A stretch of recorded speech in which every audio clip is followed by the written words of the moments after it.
আসসালামু আলাইকুম প্রিয় শিক্ষার্থীরা, শীতের এই সকালে পাঠঘরে শিখি অনলাইন পেজে তোমাদেরকে আমন্ত্রণ জানাই পঞ্চম শ্রেণীর বাংলা অনুশীলনে। আজকে আমরা পঞ্চম শ্রেণীর আমার বাংলা বইয়ের প্রথম যে বর্ণনামূলক রচনাটি পড়ছিলাম পাঠ 1-এর, তার বাকি অংশটুকু পড়ে শোনাবো। আমাদের রচনাটির নাম বৈচিত্র্যময় বাংলাদেশ। এসো তাহলে শুরু করি। বাংলাদেশের অনেক পেশার মানুষ আছে, যেমন কৃষক, জেলে, কামার, কুমার, তাঁতি ইত্যাদি। মানুষ যে কাজ করে জীবিকা নির্বাহ করে সেই কাজকে তার পেশা বলে। ফসলের মাঠে কৃষক লাঙল বা ট্রাক্টর দিয়ে চাষ করেন। জেলেরা জাল দিয়ে মাছ ধরেন। কামার আগুন, হাপড় আর হাতুড়ির সাহায্যে লোহার জিনিস তৈরি করেন। কুমার নরম কাদামাটি নিয়ে চাকায় ঘুরিয়ে মাটির হাঁড়িকুড়ি তৈরি করেন। তাঁতি কাপড় বোনেন। এছাড়া বাংলাদেশের শহর ও গ্রামে আরও নানা ধরনের মানুষ দেখা যায়। সব পেশার মানুষই পরিশ্রমী। তাদের শ্রম বাংলাদেশকে সমৃদ্ধ করেছে।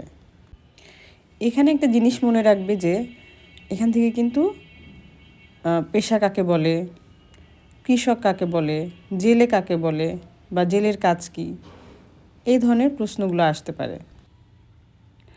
বাংলাদেশের মানুষের পোশাক পরিচ্ছদেও বৈচিত্র্য আছে।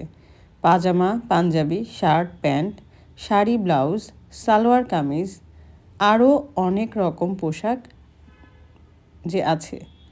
ক্ষুদ্র জাতিগোষ্ঠীর মানুষের পোশাকেও বৈচিত্র্য দেখা যায়। চাকমাদের পোশাকের নাম পিনন ও হাদি। মারমাদের পোশাকের নাম দেয়াহ। সাঁওতালরা পরে পাঞ্জি নামের এক ধরনের পোশাক। গারোদের পোশাকের নাম দকমান্দা। এদেশে নানা রকম যানবাহন দেখা যায়। নদীপথে নৌকা, লঞ্চ ও জাহাজ চলে। রাস্তায় চলে বাস, মোটরগাড়ি, রিক্সা, সাইকেল। রেল লাইন ধরে চলে রেলগাড়ি। আকাশে ওড়ে উড়োজাহাজ। এক স্থান থেকে আরেক স্থানে যাওয়া আসা করার জন্য আমাদের বাহন লাগে। বাংলাদেশের মানুষের চেহারা আর শারীরিক গঠনেও রয়েছে বৈচিত্র্য। তবে যত রকম বৈচিত্র্যই থাকুক না কেন, সবাই বাংলাদেশকে ভালোবাসে। দেশকে এগিয়ে নিয়ে যাওয়ার জন্য সবাই একসাথে কাজ করে। এখন আসো অর্থ জেনে নিই। কিছু শব্দের অর্থ তোমাদের জন্য কঠিন হয়ে থাকতে পারে। এই জন্য প্রত্যেকটা বইয়ের গল্পে বা কবিতার শেষে সেই শব্দগুলোর অর্থ দেওয়া থাকে। এছাড়াও ভেতরে আরও কিছু শব্দ থেকে থাকে যেগুলো হয়তো তোমাদের জন্য কঠিন লাগতে পারে। আসো তাহলে, উদযাপন মানে পালন। আর কি হতে পারে? মাথা খাটালেই বের করা যাবে। পালন করা বা মেনে চলা, মানা। আর ক্ষুদ্র জাতিগোষ্ঠী মানে আলাদা সাংস্কৃতিক বৈশিষ্ট্য সম্পন্ন সম্প্রদায়। আমাদের দেশে অনেক ক্ষুদ্র জাতিগোষ্ঠী রয়েছে যেগুলোর নাম তোমরা অলরেডি জেনেছো, যেমন চাকমা, মারমা। এগুলো হচ্ছে আলাদা সাংস্কৃতিক বৈশিষ্ট্য সম্পন্ন সম্প্রদায়। জীবিকা নির্বাহ মানে জীবনযাপন করা বা জীবনযাপন। ট্রাক্টর চাষের কাজে ব্যবহার করা হয় এমন একটি যান্ত্রিক লাঙল।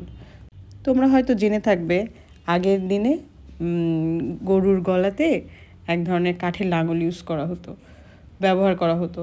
এখন তার বদলে ট্রাক্টর ইউজ করা হয়। ট্রাক্টর এক ধরনের যন্ত্র, এটার জন্য গরুর প্রয়োজন হয় না। বৈচিত্র্য নানান ধরন বা নানা রকম। স্বাচ্ছন্দ্য, আরাম, স্বস্তি, ইংরেজিতে আমরা এটাকে কমফোর্টও বলি। হাঁড়িকুড়ি, হাঁড়ি বা কলসি ইত্যাদি। হাপড় হচ্ছে কামারের চুল্লিতে হাওয়া দেওয়ার নলযুক্ত চামড়ার তৈরি থলে, যেটা তোমরা ছবিতেই দেখতে পাবে, বইয়ের ছবিতে সেটা দেওয়া আছে। তো এই ছিল বৈচিত্র্যময় বাংলাদেশের পাঠ 1 সম্পূর্ণ অর্থসহ আমরা শেষ করলাম। পরবর্তী ভিডিওতে আমরা দেখব অনুশীলনের অংশটুকু।